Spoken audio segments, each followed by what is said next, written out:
Hello everyone, welcome to our channel. हम solve कर रहे थे DSSB PGC सोशोलॉजी का क्वेश्चन पेपर, जिसमें के 70 क्वेश्चंस हमने सॉल्व कर लिए थे। आज हम उसके आगे के क्वेश्चंस को सॉल्व करेंगे। वीडियो बनाने में थोड़ा सा गैप हो गया, उसके लिए आई एम सॉरी। तो अभी ये पहला क्वेश्चन है आपकी स्क्रीन पर। निम्नलिखित में से कौन dialectics of tradition and modernity के लेखक हैं? Dialectics of tradition and modernity, इसके लेखक कौन हैं? ऑप्शन है DP Mukherjee, GS Ghurye, MN Srinivas या फिर वाई सिंह यानी कि योगेंद्र सिंह। तो dialectics of tradition and modernity परंपरा में और जो आधुनिकता में, उसमें द्वंद्व की बात द्वंद्वात्मक परिप्रेक्ष्य से कौन करता है?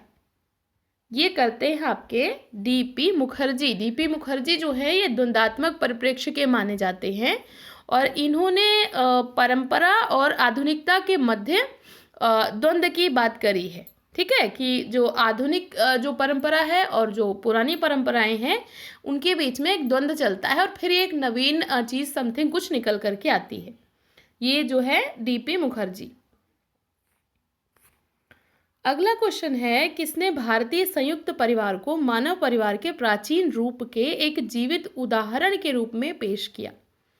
कौन है जिन्होंने जो भारत का संयुक्त परिवार है इसको कहा कि मानवीय जो समाज है उसका प्राचीनतम रूप है? ये एक मानव परिवार का प्राचीन रूप का एक जीवित उदाहरण, मतलब जब से मानव परिवार चला आ रहा है उसका एक प्राचीनतम रूप भारतीय संयुक्त परिवार है। तो किसने ये चीज़ कही है? वेबर, वाई सिंह, घुरिये और हेनरी मैन। तो ये जो क्वेश्चन है ये बहुत ही इजी है, इसको आप बहुत ही इजीली सॉल्व कर सकते हो, क्योंकि ये जो ऊपर के 3 थिंकर हैं ये वाले, इन्होंने परिवार के बारे में ज़्यादा बात नहीं करी है, जबकि हेनरी मैन जो है इन्होंने ये परिवार के जो सिद्धांत है उनसे संबंधित हैं। राइट आंसर क्या है? Henry man. इन्होंने कहा है कि जो भारतीय संयुक्त परिवार है ये मानव परिवार का एक प्राचीन जीवित उदाहरण है। ठीक है, right answer D, Henry man. अगला क्वेश्चन है, शहरीकरण के संदर्भ में निम्नलिखित में से कौन सा सत्य नहीं है, मतलब कौन सा असत्य है? असत्य कथन पूछ रहा है। ऑप्शन देखिए, दहेज प्रथा बंद हो गई है, संयुक्त परिवार बिखर गए हैं, अंतरजातीय विवाह बढ़े हैं, गैर कृषि व्यवसायों में वृद्धि हुई है। तो इसमें से कौन सा है जो कि आप कह सकते हो कि जो शहरीकरण की प्रक्रिया है इसके संदर्भ में सत्य नहीं है, मतलब असत्य है? इसमें से कौन सा है जो कि असत्य है? तो अगर हम ऑप्शन को देखें तो संयुक्त परिवार बिखरे हैं। देखो, जैसे जैसे नगरीकरण बढ़ेगा, मतलब जो पॉपुलेशन है वो गांव से शहरों की तरफ ट्रांसफर हो रही है, उधर जा रही है। तो लोग काम धंधे की तलाश में शहरों में जा रहे हैं, वहीं पर बस जा रहे हैं, मतलब एकाकी परिवार बना रहे हैं। तो क्या है? संयुक्त परिवार बिखर रहे हैं, ये सही है। अब अंतरजातीय विवाह बढ़े हैं, कैसे? क्योंकि थोड़ा सा गतिशीलता में वृद्धि हुई है, लोगों की सोच में थोड़ा बहुत परिवर्तन आया है, आधुनिक सोच हुई है, तो अंतरजातीय विवाह कुछ हद तक बढ़े हैं। गैर कृषि व्यवसायों में वृद्धि हुई है, क्योंकि शहरीकरण बढ़ रहा है ना, तो शहरों में क्या है? उद्योग धंधों की प्राथमिकता होगी, तो उद्योग धंधे यानी गैर कृषि व्यवसाय, तो उसमें वृद्धि हुई है। बिल्कुल सही बात है। तो ये तीनों तो राइट है, लेकिन शहरीकरण के परिणाम स्वरूप दहेज प्रथा बंद हुई है, ये गलत बात है, क्योंकि दहेज प्रथा तो बढ़ी है। अभी जो रिसेंट के जो सर्वे हुए हैं तो उनमें कहा गया है कि अभी दहेज प्रथा का जो चलन है वो बढ़ा है, तो बंद नहीं हुई है, ये और ज़्यादा बढ़ती जा रही है। बहुत ही विकृत स्वरूप में इसका जो विकृत स्वरूप है वो बहुत ही विकृत स्वरूप देखने को आ रहा है। तो दहेज प्रथा बढ़ गई है, बंद नहीं हुई है, तो ये गलत है। ठीक है, तो इसका यही राइट आंसर। अगला क्वेश्चन है, किसने संयुक्त परिवार के पितृसत्तात्मक रूप को सभी हिंदुओं के पारिवारिक रूप में वर्णित किया है, लेकिन किसने भारतीय संयुक्त परिवार के लिए एक इंडो यूरोपियन वंशावली का दावा किया? मतलब यहाँ पर 2 थिंकर हैं। पहले थिंकर हैं जो कि क्या कह रहे हैं कि संयुक्त परिवार पितृसत्तात्मक रूप में सभी हिंदू हिंदुओं के लिए एक पारिवारिक रूप रहा है। यानी कि वो कह रहे हैं कि जो संयुक्त परिवार है और जो पितृ सत्ता है ये सभी हिंदू परिवारों में पाई जाती है। एक थिंकर है, ठीक है। और दूसरे थिंकर हैं जो कि कह रहे हैं कि भारतीय संयुक्त परिवार में इंडो यूरोपियन वंशावली पाई जाती है। तो ये कौन से हैं आपको बताना है। ऑप्शन है घुरिये श्रीनिवास घुरिये वाईसिंह, पीएच प्रभु घुरिये, पीएच प्रभु और वाईसिंह, ठीक है। इसमें शॉर्ट में इन्होंने दिया है बट ये फुल फॉर्म ऐसे ही होंगी। तो देखो इसका जो राइट आंसर है, पहला तो संयुक्त परिवार के पितृसत्तात्मक रूप को सभी हिंदुओं के पारिवारिक रूप में वर्णित किया है। और सेकेंड क्या बोल रहा है कि इंडो यूरोपियन वंशावली का दावा किया है। तो इंडो यूरोपियन वंशावली का दावा किसने किया है, वो है आपके घुरिये। और जो संयुक्त परिवार का पितृसत्तात्मक रूप है ये हिंदू में पाया जा रहा है, ये कौन बात करता है, ये आपके पीएच प्रभु। तो दोनों ये वाला थर्ड वाला जो ऑप्शन है ये करेक्ट हो जाएगा, ठीक है, थर्ड वाला ऑप्शन। अगला क्वेश्चन है टीबी बटोमोर ने सामाजिक वर्गों के चौगुने विभाजन का सुझाव दिया, निम्न में से कौन सा इसमें से नहीं बताया था। मतलब जो कैटेगरीज उन्होंने डिवाइड करी कि सामाजिक वर्गों को हम 4 प्रकारों में बांट सकते हैं, तो कौन सा वर्ग उन्होंने नहीं बताया। ऑप्शन है मध्य वर्ग, कामकाजी वर्ग, उच्च श्रेणी और निम्न वर्ग। तो कौन सा उन्होंने नहीं बताया था टीबी बटोमोर ने, जो समाज के 4 वर्गों का जो विभाजन था उसमें से कौन सा नहीं बताया है। तो देखो ऊपर के 3 बताए हैं, मध्य वर्ग, कामकाजी वर्ग और उच्च श्रेणी, ये बताई है। लेकिन ये जो निम्न वर्ग है इसकी बात टीबी बटोमोर ने नहीं की है, ये नहीं बताया है। तो निम्न वर्ग वाला ये ऑप्शन नहीं होगा। अगला क्वेश्चन है संपत्ति के अधिकार के लिए कानून के 2 स्कूल हैं जिसमें से दाय भाग को किन राज्यों में अपनाया जाता है। ये आपका मिताक्षरा और दाय भाग जब मैंने पढ़ाया था तो उधर मैंने बताया था कि कुछ राज्यों में मिताक्षरा पाया जाता है और कुछ राज्यों में दाय भाग। तो कहाँ कहाँ पर दाय भाग पाया जाता है आपको ये बताना है। ऑप्शन देखिए, बिहार और असम, बंगाल और बिहार, बंगाल और उड़ीसा, बंगाल और असम। तो कहाँ पर दाय भाग के जो परिवार का जो संपत्ति का मतलब वितरण है वो किस तरीके से किया जाए, तो वहाँ पर कौन सी परंपरा पाई जाती है, ये तो उससे संबंधित है दाय भाग और मिताक्षरा। तो कहाँ पर दाय भाग परिवार पाए जाते हैं या संपत्ति के वितरण से संबंधित दाय भाग का कानून पाया जाता है, तो वो पाया जाता है आपके असम और बंगाल में। असम और बंगाल को छोड़ करके बाकी भारत के जितने भी राज्य हैं उनमें मिताक्षरा जो परिवार संपत्ति संबंधी कानून है वो पाया जाता है, ठीक है। तो असम और बंगाल में ये दाय भाग का जो परंपरा है ये पाई जाती है। अगला क्वेश्चन है निम्नलिखित में से किसने जाति व्यवस्था को खारिज करते हुए मानव जाति के लिए एक जाति, एक धर्म, एक ईश्वर की अवधारणा की वकालत की है।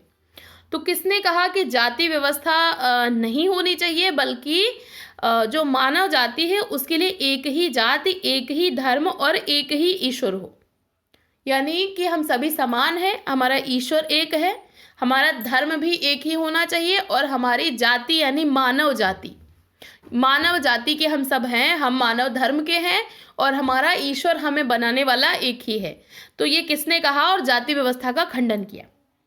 श्री नारायण गुरु, गांधी जी, BR अम्बेडकर, के रंगाराव। तो देखो वैसे तो जाति व्यवस्था को सभी ने क्रिटिसाइज किया है इसमें से, मतलब गांधी जी ने भी क्रिटिसाइज किया लेकिन वो ख़त्म नहीं करना चाहते थे। अम्बेडकर जी ने क्रिटिसाइज किया लेकिन उन्होंने ये धर्म वगैरह से संबंधित ये और ईश्वर वगैरह से संबंधित बातें फिर नहीं करी हैं। और फिर इसमें से कौन सा राइट होगा, तो ये है श्री नारायण गुरु। इन्होंने कहा था कि हम सभी एक ही ईश्वर की संतान हैं, तो हमें एक ही धर्म, एक ही जाति, एक ईश्वर की अवधारणा पे इन्होंने बल दिया था। अगला क्वेश्चन है निम्नलिखित में से किसे ऐतिहासिक समाजशास्त्री कहा जाता है। ऐतिहासिक हिस्टोरिकल सोशोलॉजिस्ट हम किसको कहेंगे इसमें से? ऑप्शन है max weber, Adam Smith, David Ricardo और कार्ल मार्क्स। तो किसको कहा जाएगा? ऐतिहासिक समाजशास्त्री। ठीक है, तो ये मैंने पढ़ाया हुआ है। जब मैं वेबर का कॉन्सेप्ट पढ़ा रही थी तो वहाँ पर मैंने बताया था कि जो वेबर हैं इनको कहा जाता है कि इन्होंने हिस्टोरिकल अप्रोच अपनाया था अपने अध्ययन में। तो ये मैक्स वेबर। अगला क्वेश्चन है सोशल कंस्ट्रक्शन ऑफ रियलिटी। ये पुस्तक के लेखक कौन है? सोशल कंस्ट्रक्शन ऑफ रियलिटी बहुत ही फेमस पुस्तक है। स्पेंसर, बर्जर और लकमैन, स्मेल्सर और वेबलेन। तो सोशल कंस्ट्रक्शन ऑफ रियलिटी बहुत फेमस पुस्तक है, इजी भी है, आप लोग आसानी से इसको कर लेंगे। इस पुस्तक के लेखक हैं पीटर बर्जर और लकमैन। अगला क्वेश्चन है रिश्तेदारों की कुछ श्रेणियों के बीच यौन संबंध निषिद्ध हैं क्योंकि वो बहुत निकट से संबंधित होते हैं। तो ऐसे रिलेशनशिप को हम क्या कहते हैं? ऐसे रिश्ते जिनके बीच में आप शादी नहीं कर सकते हो, वो निषिद्ध होता है, यौन संबंध निषिद्ध होते हैं, तो उनको हम क्या कहेंगे? परिहार, वैवाहिक संबंध, परिहास या फिर अगम्य अगम। तो परिहार संबंध में क्या होता है? परिहार में होता है कि दूरी के रिलेशन, जैसे ससुर होता है और बहू होती है तो उसका थोड़ा दूरी का रिलेशन होगा। सास और दामाद का है तो थोड़ा सा दूरी का रिलेशन होगा। वैवाहिक संबंध, तो वैवाहिक तो हस्बैंड वाइफ के हो गए, वो भी बिल्कुल नहीं होगा। तो किनके बीच में हम थोड़ा उनसे निषिद्ध रहता है ये चीज़ें, निषेध। परिहास में मजाक का हो जाएगा, जैसे देवर भाभी, जीजा साली। अगम्य अगम ये जो है ये इसको बोलते हैं इंसेस्ट या फिर टैबू। तो ये क्या है? यौन संबंधों का निषेध होता है। कुछ ऐसे रिश्ते होते हैं जैसे कि भाई बहन, तो उनमें आप मैरिज नहीं कर सकते, उनसे थोड़ा सा उनमें निषेध है और टैबू माना जाएगा। वैश्वीकरण के संबंध में निम्नलिखित में से कौन सा कथन सत्य नहीं है? कृषि से गैर कृषि में कार्यबल स्थानांतरण हुआ है, श्रम की ग्रामीण शहरी गतिशीलता में वृद्धि हुई है, श्रम की ग्रामीण शहरी गतिशीलता में कमी आई है, या फिर ग्रामीण शहरी असमानता और भी बढ़ गई है। तो वैश्वीकरण जब हुआ है तो इसमें से कौन सा नहीं हुआ है, क्योंकि पूछ रहा है कौन सा सत्य नहीं है, मतलब कौन सा असत्य है। तो कौन सी चीज़ इसमें से नहीं हुई है वैश्वीकरण के कारण? तो देखो, वैश्वीकरण की जो प्रक्रिया है, संपूर्ण विश्व एक उसमें आता जा रहा है, तो उससे क्या हुआ है कि कृषि से गैर कृषि कार्यों में स्थानांतरण हुआ है। थोड़ा औद्योगिकरण बढ़ा है, थोड़ा सा न्यू टेक्नोलॉजी वगैरह का यूज़ होने लगा है, तो ये तो हुआ है। श्रम की ग्रामीण शहरी गतिशीलता में वृद्धि हुई है, यानी कि लोग गांव से शहरों की तरफ उनका गमन होने लगा है, ये तो हुआ है। और ग्रामीण शहरी असमानता बढ़ गई है, वो सही है, लेकिन श्रम की ग्रामीण शहरी गतिशीलता में कमी आई है, कमी नहीं आई है, ये तो बढ़ गया है ना। तो इसमें से कौन सा सत्य नहीं है? थर्ड वाला। ठीक है, अगला क्वेश्चन है स्वास्थ्य देखभाल प्रणाली में समाजशास्त्री की भूमिका क्या है? स्वास्थ्य देखभाल प्रणाली, इसमें समाजशास्त्री को हम क्या कहेंगे? रोग निवारण या फिर चिकित्सा प्रदाता या फिर रोगी अधिवक्ता या फिर निधियों का नियंत्रक। तो रोग निवारण समाजशास्त्री नहीं हो सकता है, चिकित्सा प्रदाता वो तो फिर हो गया डॉक्टर, वो भी नहीं है, निधियों का नियंत्रक ये भी नहीं है, क्या है? रोगी अधिवक्ता हो सकता है। थर्ड ऑप्शन इसका करेक्ट होगा।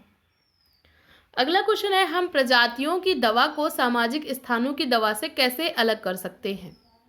जो प्रजातियों की दवा है, इसको हम जो सामाजिक स्थानों की दवा है उससे हम कैसे उसको डिफरेंशिएट कर सकते हैं, कैसे उसको हम अलग कर सकते हैं, पहचान सकते हैं? ऑप्शन देखिए, ये शारीरिक बीमारियों के इलाज पर केंद्रित है, इसने स्वच्छता से संबंधित कानूनों में योगदान दिया है, इसने चिकित्सा पद्धति के लिए मानक स्थापित किए हैं, या फिर इसने रोगियों को अपनी भावनाओं के बारे में बात करने की अनुमति दी है।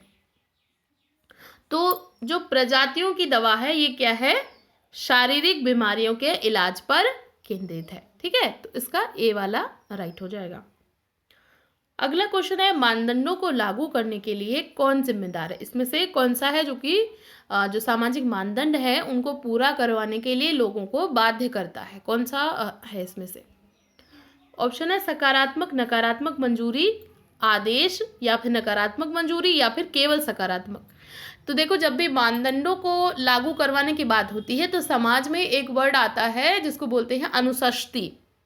यानी कि कभी कभी हम प्रशंसा करेंगे किसी की, उस चीज़ को प्रमोट करने की कोशिश करेंगे, सामाजिकरण के द्वारा उसको करने की कोशिश करेंगे, और कभी कभी अगर नहीं फिर भी पूरा हो रहा है तो हम उसको दंड देंगे। तो सकारात्मक और नकारात्मक दोनों आएंगे इसमें, ए वाला राइट हो जाएगा। अगला क्वेश्चन है, निम्नलिखित में से क्या हवालात से संबंधित हिंसा का उदाहरण है?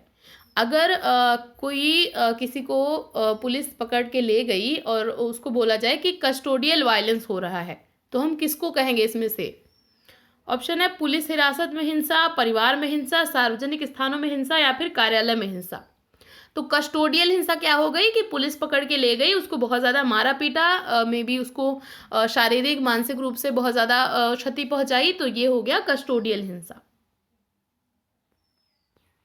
नेक्स्ट क्वेश्चन है, निम्नलिखित में से कौन सा धर्मनिरपेक्षता की विशेषता नहीं है?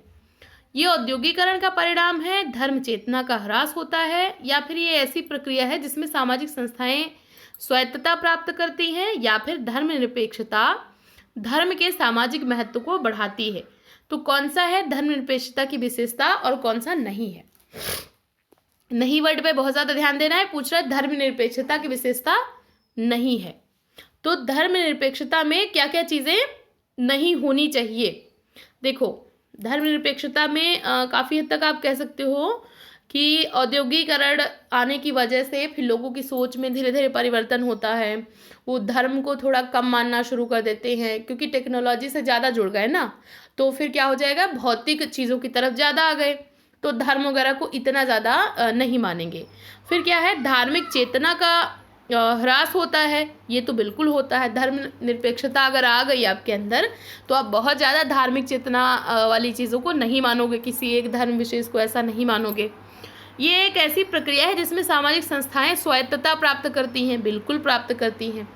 लेकिन जो फोर्थ ऑप्शन है, धर्मनिरपेक्षता धर्म के सामाजिक महत्व को बढ़ाती है, बिल्कुल नहीं बढ़ाती है, कम करती है। जब धर्मनिरपेक्ष हो गए हम, हमारे लिए सभी धर्म बराबर हो गए, कोई एक विशेष धर्म नहीं रह गया, हमारे लिए सभी धर्म एक समान। तो क्या है कि धर्मनिरपेक्षता धर्म के सामाजिक महत्व को कम करती है, बढ़ाती नहीं है। तो ये वाला गलत है। अगला क्वेश्चन है, यदि अर्थव्यवस्था अनिवार्य रूप से गैर मुद्रीकृत अर्थव्यवस्था है तो निम्नलिखित में से कौन सा विकल्प सही है? अगर हम देखें कि जो अर्थव्यवस्था है, इकोनॉमी है, उसको हम क्या कहेंगे, गैर मुद्रीकृत अर्थव्यवस्था। तो इसमें से कौन सा विकल्प हम सही मानेंगे? कौन सा सही है? गैर मुद्रीकृत अर्थव्यवस्था में से कौन सा सही होगा? ऑप्शन देखिए, फुटपाथ विक्रेता, जनजातीय, स्वास्थ्य देखभाल, या फिर औद्योगिक। गैर मुद्रीय मतलब क्या हुआ, जिसमें पैसों का लेन देन कम हो, यानी कि वस्तु के बदले वस्तु विनिमय प्रणाली। तो वस्तु विनिमय प्रणाली कहाँ पर चलेगी? पुराने समाजों में। पुराना समाज कौन सा? जनजातीय समाज। ठीक है, तो इसका कौन सा राइट हो जाएगा? बी। अगला क्वेश्चन है, कट्टरपंथियों के विश्वास के बारे में निम्नलिखित में से कौन सा सत्य नहीं है? जो कट्टरपंथी होते हैं उनके विश्वास के बारे में हम कौन सा कह सकते हैं कि गलत है? ऑप्शन देखिए, वो धर्म के मूल सिद्धांतों की ओर लौटने का तर्क देते हैं, कई देवताओं के बहुलवादी सिद्धांत कई कानूनों को स्वीकार करते हैं, धर्म की नींव के समय दिए गए अर्थ पर टिके रहना चाहते हैं, उनका मानना है कि परमेश्वर के वचन अर्थव्यवस्था समाज पर आधारित होंगे। देखो, जो कट्टरपंथी हैं, कट्टरपंथी किसको कहा जाएगा? जो बहुत ज़्यादा धर्म को, मतलब जैसे कि धर्म के आधार पर बहुत ही ज़्यादा उसको मानते हैं, एकदम बहुत ज़्यादा। तो वो क्या है कि धर्म के मूल से, मतलब प्रगतिशीलता वाली बातों को बिल्कुल एक्सेप्ट नहीं करेंगे, परिवर्तन वाली बातों को बिल्कुल एक्सेप्ट नहीं करेंगे। ठीक है, इस तरीके के लोग तो धर्म के मूल सिद्धांतों की ओर लौटने का तर्क देंगे, यानी कि जो शुरुआत में जो चीज़ें बता दी गई बस वो उसी का रट्टा लगाएंगे। धर्म के नींव के समय जो भी अर्थ बताया गया, यानी शुरुआत में धर्म का जब किसी का भी कोई भी प्रारंभ हुआ तो उसी को बस पकड़े रहना चाहेंगे, उसमें परिवर्तन नहीं चाहेंगे। तो ऐसे लोग क्या हो जाते हैं, धीरे धीरे अंधविश्वासी हो जाते हैं। और वो क्या कहेंगे कि जो परमेश्वर के वचन हैं उन्हीं पर समाज आधारित हो। तो ये तीनों तो होंगे लेकिन वह बहुलवादी सिद्धांतों को स्वीकार नहीं करेंगे, क्योंकि वो तो चाहते ही हैं कि जो शुरुआत का धर्म था, जैसा शुरुआत में चीज़ें बताई गई थी वैसे ही उसी बात पर टिके रहें, बिल्कुल भी परिवर्तन नहीं चाहते। तो वो क्या है, बहुलवादी सिद्धांतों को बिल्कुल स्वीकार नहीं करेंगे। और इसमें क्या कह रहा है, स्वीकार करते हैं तो नहीं करते हैं, यानी कि ये वाला राइट हो जाएगा। अगला क्वेश्चन है, किसके अध्ययनों से पता चला कि शहरीकरण और शिक्षा के परिणाम स्वरूप संयुक्त परिवार में भी वैवाहिक भूमिका पैटर्न में उल्लेखनीय वृद्धि होती है। कौन से थे जिन्होंने अध्ययन किया और बताया कि जैसे जैसे शहरीकरण की मात्रा बढ़ेगी, शिक्षा की मात्रा बढ़ेगी, उसी के साथ साथ जो संयुक्त परिवार है उसमें वैवाहिक भूमिका पैटर्न में भी परिवर्तन होगा। राज Gandhi, कोखिन, MS. Gore, AM. Shah. तो ये हैं आपके कोखिन। इन्होंने कहा था कि जैसे जैसे शिक्षा बढ़ेगी, शहरीकरण बढ़ेगा, वैसे वैसे विवाह के प्रतिमान जो हैं संयुक्त परिवार में वो भी बदलेंगे। आज का लास्ट क्वेश्चन है, समाज को देखने का सामान्य तरीका कौन सा है। समाज को देखने का सामान्य तरीका, यानी कि हम जो सामान्य अर्थ में कहेंगे कि समाज क्या है, तो हम उसको क्या मान सकते हैं। जाति और वर्ग मान सकते हैं, या भागों की प्रणाली मान सकते हैं, या सामाजिक स्तरीकरण मान सकते हैं, या साधारण समाज मान सकते हैं। तो अगर हम सामान्य अर्थ में कहें कि समाज क्या है, तो समाज के विभिन्न अंग हैं, जो कि उसकी संस्थाएं वगैरह हैं, जो भी समितियां हैं या जो कुछ भी है, तो सब उसके भाग हैं, और इन भागों की एक प्रणाली है, एक संरचना है, यही है समाज। तो इसका जो राइट आंसर है वो हो जाएगा बी। ठीक है, इसके विविध भाग हैं और सभी भाग मिलकर के अपना एक योगदान देते हैं समाज को बनाए रखने में। तो यही है, बी वाला ऑप्शन इसका राइट हो जाएगा। तो ये थे आज के क्वेश्चंस। आई होप आपको क्वेश्चंस पसंद आए होंगे। ऐसे ही पढ़ते रहिए, अपने गोल की तरफ आगे बढ़ते रहिए। वीडियो देखने के लिए थैंक यू सो मच।